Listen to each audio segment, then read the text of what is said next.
Doctor अखिल मोंगा मेरे नाल ने। सर थोड़ा बहुत बहुत स्वागत है पिंड दा रेड एफएम पे। सो सर सबसे पहले तो यही जानना चाहेंगे कि स्ट्रोक क्या है? स्ट्रोक एक ऐसी बीमारी है जिसमें खून के फ्लो के रुकने की वजह से ब्रेन में सडनली कुछ एरिया डैमेज हो जाता है और वो काम करना रुक जाता है। ये डेफिनेशन है स्ट्रोक की। एकदम से होता है और खून के फ्लो के रुकने की वजह से होता है। तो अगर इस वजह से हमारा कोई शरीर का हिस्सा एकदम से काम करना कर जाए, जैसे कि पैर रुक गया, हाथ रुक गया, दिखना बंद हो गया एक साइड से, मुंह टेढ़ा होना, ये सारे साइंस होते हैं। बट बाय डेफिनेशन जो आपने पूछा वो ये कि ब्रेन के एक हिस्से को खून मिलना बंद हो जाता है स्ट्रोक। और अगर इसकी टाइप्स के बारे में बात करें तो कौन सी टाइप्स हैं स्ट्रोक की? स्ट्रोक में हमने ऐसे कहा बात की कि खून मिलना बंद हो जाता है। तो या तो वो जो खून की नस है वो ब्लॉक हो जाए या वो फट जाए। अगर वो फट जाती है तो उसको हेमरेजिक स्ट्रोक बोलते हैं, और अगर क्लॉट फंसता है, ब्लॉक हो जाती है, तो उसको इश्कीमिक स्ट्रोक बोलते हैं। पर फाइनली दोनों में रिजल्ट यही होता है कि आगे का जो ब्रेन का हिस्सा है उसको ब्लड मिलना बंद हो जाता है। और इसको रिपोर्ट क्विकली करना कितना इंपॉर्टेंट है? ये ट्रीटमेंट है वो आपने जैसे देखा कि किसी पार्ट को खून मिलना बंद हो जाए तो वो मर जाता है।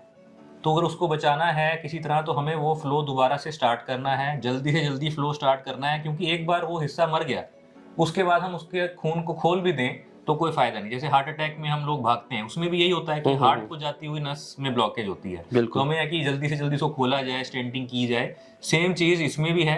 तो अगर पेशेंट लेट पहुंचता है कि हम 12 घंटे पहले कहीं और चले गए, 24 घंटे कहीं और चले गए, अब हमारे को कोई ठीक कर दे, तो उस टाइम के बाद उसमें ज़्यादा मेजर कोई ट्रीटमेंट नहीं की जा सकती। और डॉक्टर सुहाना हॉस्पिटल में एक मैकेनिकल थ्रोम्बेक्टमी के बारे में हमने पता किया था अभी, तो उसके बारे में हम जानना चाहेंगे। जी, जो आपको मैंने 2 स्ट्रोक के टाइप बताए उसमें से एक स्ट्रोक ऐसा है जिसमें क्लॉट खून की नाली में फंस जाता है।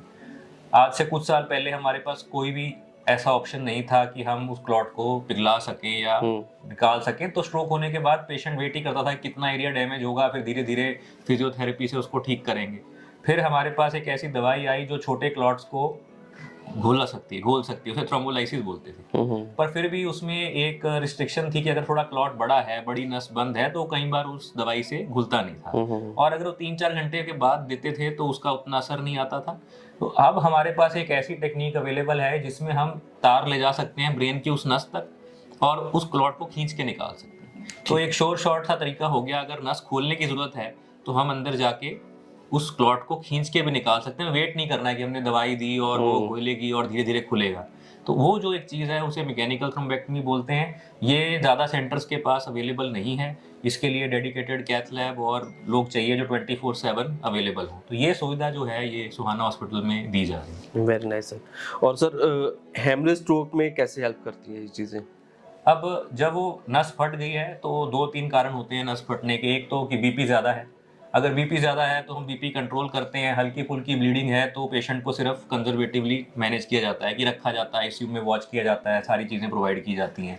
अगर ब्लीडिंग बहुत ज़्यादा हो तो कई बार न्यूरोसर्जरी की तरफ से हड्डी निकाल के उस ब्लीडिंग को निकाल के हम वेट करते हैं। अगर तो बीपी की वजह से ही नस फटी है फिर तो बीपी कंट्रोल करने से दोबारा नस फटने का चांस कम हो जाता है। पर कई बार उस नस में ऐसा वीक पॉइंट होता है जिसको एन्यूरिज्म बोलते हैं, कि एक एरिया है जो दोबारा फटने का भी चांस रखता है। वहाँ गुब्बारा सा बन गया, आप समझ लीजिए। तो वो जो गुब्बारा है एक बार फटता है तो कई बार उसके बाद ब्लीडिंग थोड़ी देर के लिए रुक जाती है। आसपास जो खून जमा होता है वो उसे एक बारी के लिए बंद कर देता है। और उसमें बहुत चांस रहता है कि वो एन्यूरिज्म दोबारा फट सकता है। तो जो हेमरेजिक स्ट्रोक ऐसे एन्यूरिज्म्स की वजह से होता है उनमें हम अंदर जाके कॉइलिंग कर सकते हैं बिना ऑपरेशन के। मतलब ना तो हड्डी खोलनी पड़ती है, एंजियोग्राफी के माध्यम से ही हम उस जो वीक पॉइंट है, एन्यूरिज्म है, उसको बंद कर देते हैं ताकि फ्यूचर में पेशेंट को ऐसी दोबारा ब्लीडिंग ना हो।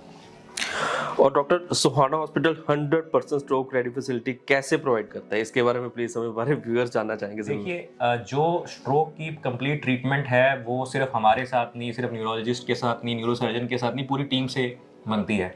तो इमरजेंसी में फ़ोन आने से लेकर ट्रीटमेंट होके आईसीयू तक पेशेंट का जो स्टे है, रूम तक स्टे है, वो सारा कुछ मैटर करता है। तो हमारी जो इमरजेंसी है वो 24/7 है। वहाँ पे स्ट्रोक हेल्पलाइन नंबर है जो हमारे इमरजेंसी नंबर पे कॉल करके पहले से ही पता लग जाता है कि पेशेंट आ रहा है, तो टीम रेडी रहती है। फिर जैसे ही पेशेंट हमारे पास आता है इमरजेंसी में तो स्ट्रोक को पता लगाने के लिए ऐसी जगह चाहिए जहाँ सीटी और एमआरआई 24/7 चलते हों। तो हमारे पास 2 सीटी मशीन्स हैं, 2 एमआरआई मशीन्स हैं कि अगर कोई केस ऑलरेडी चल भी रहा है तो एक ना एक मशीन तो फ्री होती होती है। तो वो जो स्पीड है इसको पता लगाने की कि ये कौन से टाइप का स्ट्रोक है, कितना टाइम हो गया स्ट्रोक को, वो हमारे पास इमीडिएट है। वहाँ से हमारे पास न्यूरोलॉजिस्ट जिसने आके एक बार एग्जामिन करना है कि क्या स्ट्रोक है कि नहीं, फिर जिन्होंने अगर हमने आके वो नस खोलनी है, बंद करनी है, कोई मतलब एन्यूरिज्म है तो उसको बंद करना है, ब्लॉकेज है तो खोलना है, जैसे मैकेनिकल थ्रोम्बेक्टमी की हमने बात की, तो वो 24/7 अवेलेबल है। 2 हमारे पास कैथ लैब है, क्योंकि ये जो प्रोसीजर है ये कैथ लैब में होता है, तो ऐसा नहीं कि अगर मान लो कोई और इमरजेंसी चल रही है तो स्ट्रोक पेशेंट को वेट करना पड़ेगा। 2 कैथ लैब हैं तो वो 24/7 अवेलेबिलिटी है। ये सारी चीज़ होने के बाद भी जो पोस्ट ऑफ 24 आवर्स 72 आवर्स का पीरियड होता है उसमें भी न्यूरो पेशेंट्स को स्पेशल केयर चाहिए होती है। तो उसके लिए जो हमारा आईसीयू है वो डेडिकेटेड न्यूरो आईसीयू है हमारे पास। तो ये जो सारी चीज़ें हैं इसके साथ स्ट्रोक के लिए सवाना हॉस्पिटल पूरी तरह तैयार है। कुछ पार्ट्स किसी जगह पे मिलते हैं पर इस तरह का होलिस्टिक अप्रोच आपको कमी देखने को मिलेगी। नाइस। और व्यूअर्स को, लिसनर्स को एंड में क्या मैसेज देना चाहेंगे आप? देखिए, सबसे बड़ा इंपॉर्टेंट मैसेज सिर्फ यही है कि एक स्ट्रोक के सिम्टम्स को जानिए, स्ट्रोक को पहचानना सीखिए और ये याद रखें कि हमारे आसपास स्ट्रोक का ट्रीटमेंट कहाँ मिलता है, उसका इमरजेंसी नंबर आपके पास होना चाहिए।